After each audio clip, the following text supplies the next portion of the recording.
les cœurs de service, les cœurs d'amour, les cœurs de famille, les cœurs de partage et les thèmes de notre enseignement que nous allons partager ce matin. Mesdames et messieurs, frères et sœurs, chers amis, que la grâce et la paix de Dieu soient avec vous. Je suis votre bien-aimé Monsieur Guy Ambangito de Baba Motika. Dieu a tant aimé le monde qu'il a envoyé son Fils unique, afin que quiconque croit en lui ne périsse point, mais qu'il ait la vie éternelle.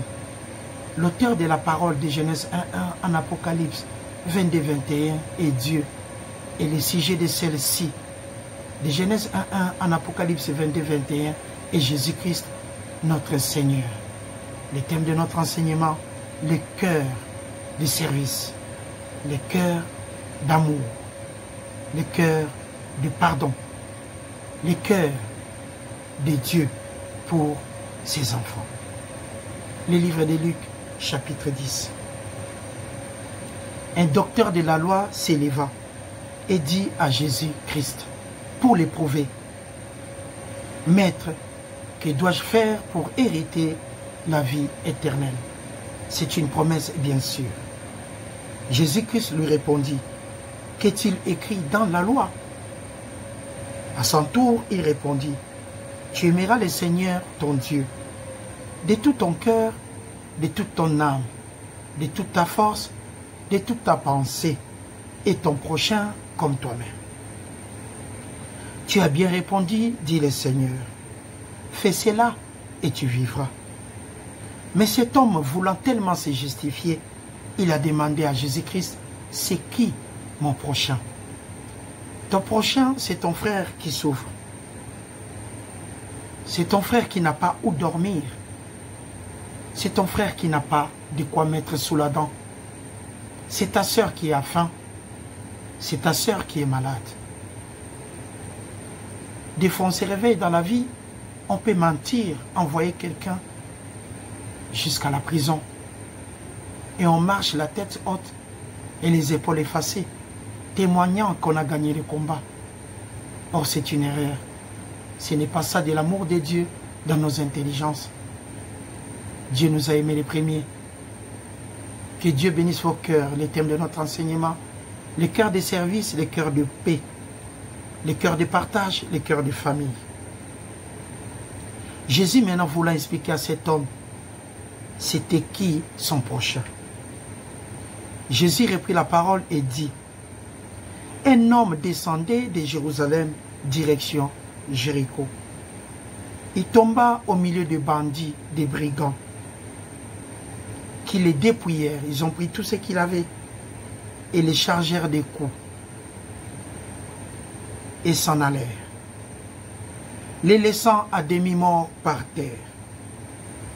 Un sacrificateur, la première personne, qui passait par hasard par là, qui descendait aussi par le même chemin, ayant vu de ses propres yeux et a considéré l'état de cet homme par terre, mais il passa outre. Un lévite aussi qui arriva par le même chemin, ayant vu de ses propres yeux cet homme par terre, et il a considéré l'état de cet homme, il passa à son tour outre. Mais un Samaritain qui voyageait étant venu là fut ému de compassion, un cœur de partage, un cœur de famille, un cœur d'amour. Lorsqu'il les vit, il s'approcha et banda ses plaies. Ici, nous voyons ces trois personnages par rapport à l'homme qui était par terre, que les brigands ont maltraité. La première personne était un sacrificateur qui protège la parole. La deuxième personne, c'était un lévite qui protège tout ce qui était sacerdotal. Parce qu'eux, ils travaillaient pour l'Église, pour gérer l'Église. Ça s'est passé par là. Mais si on se pose la question, cet homme qui était par terre, pourquoi les Lévites est-il passé outre? Pourquoi les sacrificateurs a fermé les yeux? Mais cet homme était par terre. On ne sait pas. Mais il n'était pas samaritain. Cet homme, c'était un judéen, un juif, qui était par terre. Mais les sacrificateurs, peut-être par peur, a pris l'autre chemin. Et les Lévites, à son tour, a pris aussi un autre chemin. Mais un Samaritain est venu. Il a apporté la paix ainsi que l'amour, le cœur de service. Mesdames et messieurs, frères et sœurs, chers amis, nous sommes sur la terre, il y a des familles qui sont équilibrées, qui n'ont pas de problèmes, qui n'ont pas de soucis. Mais il y a d'autres familles qui ont des problèmes, des soucis énormes. D'autres se retrouvent par exemple en Asie, des autres en Afrique. Mais je vais vous parler personnellement de l'Afrique pour ne pas faire une interprétation particulière. Il y a pas mal de familles qui souffrent là-bas. Ce n'est pas nécessairement des pays pauvres, mais c'est juste qu'il y a tout simplement la misère. Et par la grâce de Dieu peut-être, vous vous trouvez ici en Europe, tout en faisant partie de cette famille. Des fois vous dites vous-même que vous êtes surchargé, que Dieu bénisse vos cœurs. Vous n'êtes pas surchargé. Croyez-moi, Dieu est omniscient, omnipotent, omniprésent. S'il vous a donné du travail, s'il vous donne encore des souffles et des vies ainsi que la force de travailler, c'est que vous êtes capable de voir vos prochains et surtout les gens, les membres de votre famille qui souffrent en Afrique. Le cœur de service, le cœur d'amour, le cœur de partage souffrent toujours, mais à la fin vous serez toujours gagnant. Dans cet enseignement, nous voyons les trois personnages. Ces gens, des fois, représentent Dieu à l'église. Mais dans des moments convenables où faire les camps, faire les réussis de la parole de Dieu, ces gens de personnes sont des fois dispersés. Et l'amour de Dieu s'éloigne d'eux. Souvent, des gens qui travaillent à l'église, des fois, nous vivons des moments incroyables. Vous voyez vraiment la personne qui s'engage dans la parole de Dieu. Mais se représente peut-être devant un juge pour faire des faux témoignages. Accuse une personne qui lui a fait aucun mal. Mais nous servons dans les corps de Christ. Or, nous devons être des gens qui représentent la parole de Dieu, donner l'exemple, mais souvent c'est le contraire. Le thème de notre enseignement est le cœur des services, le cœur d'amour, le cœur de famille, le cœur de partage. Vous et moi, nous devons servir l'Éternel. C'est comme disait Josué, moi et ma famille, nous servirons l'Éternel. Josué voulait tout simplement parler de l'engagement sans réserve qu'il avait pour la parole de Dieu. Le thème de notre enseignement est le cœur de service, le cœur d'amour. Souvent, nous qui sommes en Europe, nous croyons que nous sommes surchargés par rapport aux aides que nous apportons à nos familles à Kinshasa. Dans d'autres pays, par exemple, croyez-moi, vous n'avez pas de charge. C'est Dieu qui vous a choisi et vous allez toujours être bénis. Quand nous regardons ces trois personnages, nous comprenons pourquoi Jésus-Christ a donné cette parabole pour montrer au docteur qui était son prochain. C'est le Samaritain qui a apporté de l'aide, mais l'homme par terre, c'était un Juif, un Judéen. Or, les deux peuples ne s'attendaient pas. Nous allons regarder ensemble les livres des Jean, chapitre 4, pour comprendre les rapports entre les Judéens, les Juifs ainsi que les Samaritains. Mais pourquoi ces Samaritains a-t-il apporté de l'aide? Parce que l'amour de Dieu ne peut pas être communautaire.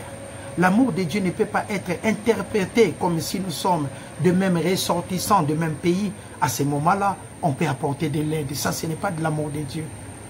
L'amour de Dieu n'a pas de choix. L'amour de Dieu, c'est tout simplement vis-à-vis d'un être humain qui souffre. Le Samaritain n'a pas apporté de l'aide parce que c'était un Samaritain par terre. Mais l'homme qui était prêt à mourir, c'était un Juif par terre. Mais lui n'a pas regardé cela. Il n'a pas regardé la loi ainsi que l'éloignement de ces deux peuples. Mais il a regardé tout simplement l'amour de Dieu dans son intelligence. Le thème de notre enseignement, le cœur d'amour, le cœur de paix et le cœur de partage. Un jour, j'étais dans une réunion d'église. Il y avait un monsieur qui était devant pour diriger l'église.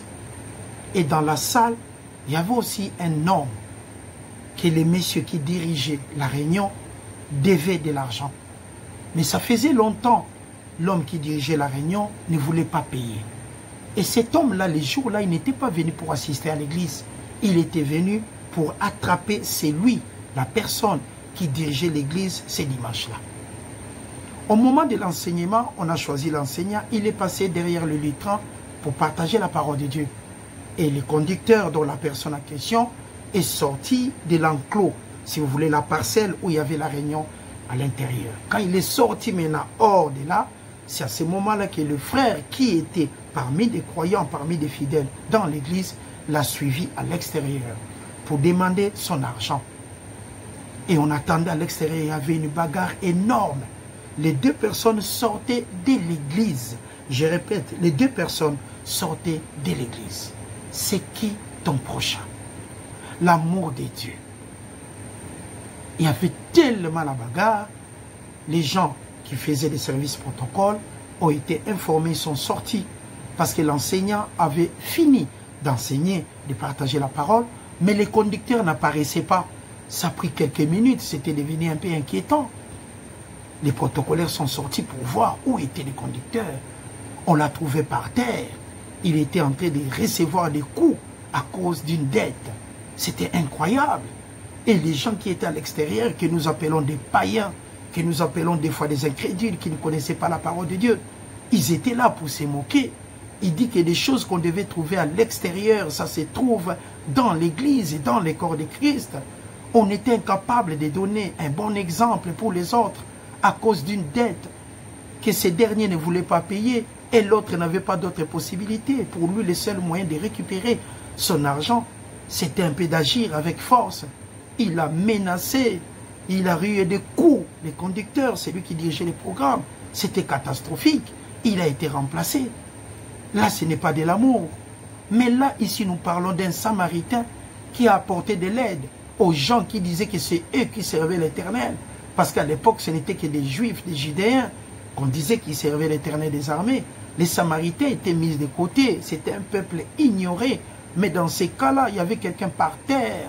Mais lui n'a pas regardé cette séparation. Il a vu tout simplement l'amour de Dieu. Jean chapitre 4. Le Seigneur sut que les pharisiens avaient appris qu'il faisait baptiser plus de disciples que Jean. Toutefois, Jésus-Christ ne baptisait pas lui-même, mais c'était ses disciples. Alors il quitta la Judée et retourna en Galilée.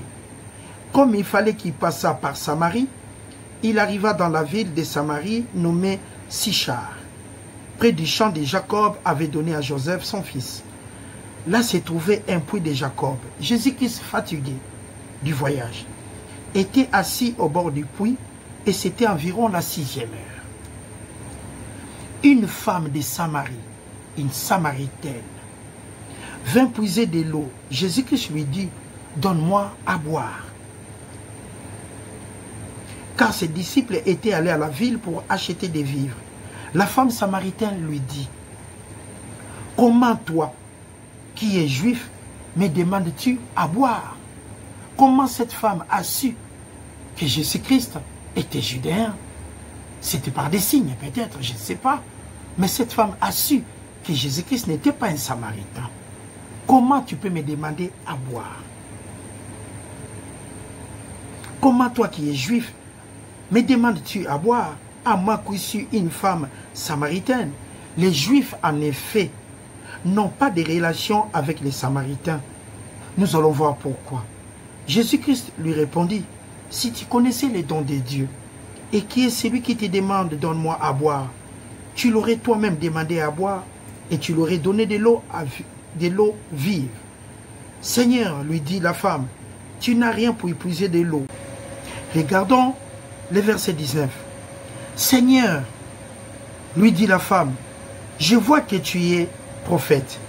Nos pères ont adoré sur cette montagne, Garizim. Ça, c'était à Naplouse.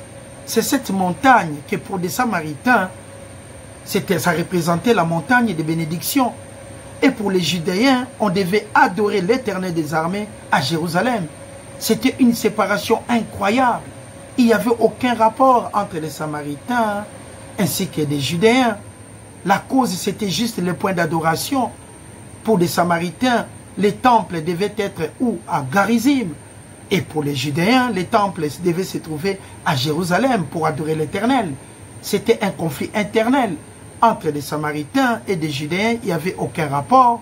Voilà pourquoi la dame avait répondu à Jésus-Christ, pourquoi toi qui es Judéen, tu peux me demander à boire? Entre nous ainsi que vous, il n'y a aucun rapport. Mais dans ces cas-là, Le Samaritain qui a trouvé les Juifs par terre, il a apporté de l'aide. Il n'a pas regardé la loi. Ce qui a régné dans son cœur, c'était l'amour. L'amour du prochain. Horizontalement parlant, plutôt, excusez-moi, l'amour du prochain. Que Dieu vous bénisse abondamment. Aimez-vous les uns les autres. Ton prochain, c'est ton frère qui souffre. Ton prochain, c'est ton collègue de travail qui ne voit pas depuis longtemps. Peut-être il est malade. Tu ne demandes pas comment il se porte. Et après quelques temps, tu attends qu'il n'est plus là. Tu commences à te poser des questions. Pourquoi je n'avais pas appelé? Or, peut-être, tu avais peut-être des solutions pour lui. Que Dieu vous bénisse abondamment. Ton prochain, c'est les membres de ta famille. Ton prochain, c'est ton frère. Ton prochain, c'est ta sœur. Ton prochain, c'est le corps de Christ qui est l'église de Dieu. Aimez-vous les uns les autres. Nous devons faire en sorte que l'amour règne à l'église. Partout où nous passons, nous sommes là pour donner le meilleur moyen, afin que ceux qui ne connaissent pas le corps de Christ, la parole de Dieu, viennent vers nous. Mais si nos comportements ne concordent pas avec ce que nous enseignons, ça ne sert à rien, absolument rien. Nous allons recevoir que des jugements des païens par rapport à ce que nous accomplissons. Que Dieu vous bénisse abondamment. Et le thème de notre enseignement est tout simplement les cœurs de service, les cœurs d'amour, les cœurs de partage. Que Dieu, femme, lui dit Jésus-Christ, crois-moi, l'heure est venue et l'heure vient où il ne sera ni à cette montagne Gérazim, ni à Jérusalem que vous adorerez les pères, mais vous adorerez ceux que vous ne connaissez pas. Nous adorons ceux que nous connaissons, car le salut vient des Juifs, mais l'heure vient, et l'est déjà venue, où les vrais adorateurs adoreront le Père en esprit et en vérité. Les dons de Dieu en Christ en nous adoreront le Père en esprit et en vérité. Ça ne sera pas à Jérusalem ni à Kinshasa. Ça ne sera pas à Gérazim, qui est la montagne pour des Samaritains. Ça ne sera pas à n'importe quel pays. Les camphères l'ayant réussi, nous devons vivre l'amour vis-à-vis de nos prochains. Les camphères l'ayant réussi, aimez-vous les uns les autres. Les camphères l'ayant réussi, n'abandonnez pas les gens qui sont tout près de vous, qui souffrent. Comment vous avez des beignets, vous laissez votre frère mourir de faim et vous allez partager ces beignets à 20 km plus loin pour donner aux pauvres, mais vous avez laissé des pauvres chez vous-même à la maison. Comment on peut servir l'extérieur pour laisser encore l'intérieur dans la misère? Que Dieu vous bénisse abondamment. Vos frères, ce sont des gens qui vivent autour de vous, qui sont avec vous dans la parole de Dieu, dans l'église de Dieu, dans le corps de Christ. Ainsi va la vie. Regardons pour comprendre.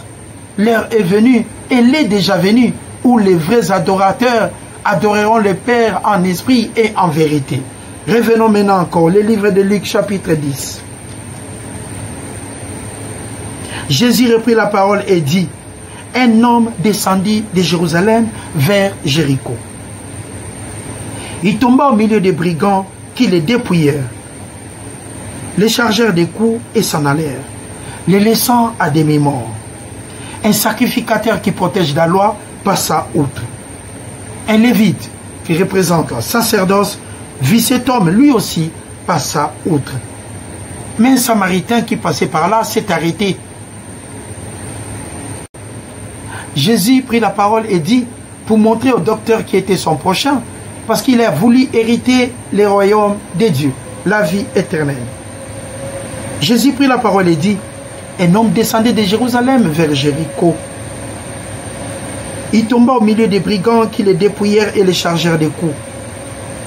Et s'en allèrent les laissant à demi-morts. Un sacrificateur qui protège la loi passa outre. Un lévite qui représentait l'église de Dieu passa aussi outre. Mais un samaritain qui voyageait, étant venu là, fut ému de compassion. Lorsqu'il les vit, il s'approcha et banda ses plaies. Incroyable. En y versant de l'huile ainsi que du vin. Puis les mit sur sa propre monture, les conduisit à une hôtellerie et prit soin de lui.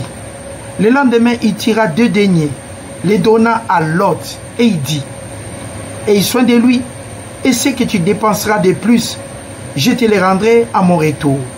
Lesquels de ces 3? Le docteur qui posa la question, qui est mon prochain? Lesquels de ces 3? Les Lévites, les sacrificateurs et les Samaritains. Lesquels de ces trois avoir été pour toi les prochains de celui qui était tombé au milieu des brigands? Ça, c'est la question encore Jésus-Christ posa au docteur. Et il répondit, c'est celui qui a exercé la miséricorde envers lui, répondit le docteur de la loi. Et Jésus-Christ lui dit, va, fais toi aussi de même. Que Dieu vous bénisse. C'est magnifique de parler de la parole de Dieu. C'est tellement incroyable. C'est aussi magnifique d'aimer son prochain. Lesquels parmi ces trois, lesquels parmi ces trois a exercé la volonté de Dieu vis-à-vis d'une personne malade, d'une personne en danger? Lesquels parmi ces trois? C'était les Samaritains.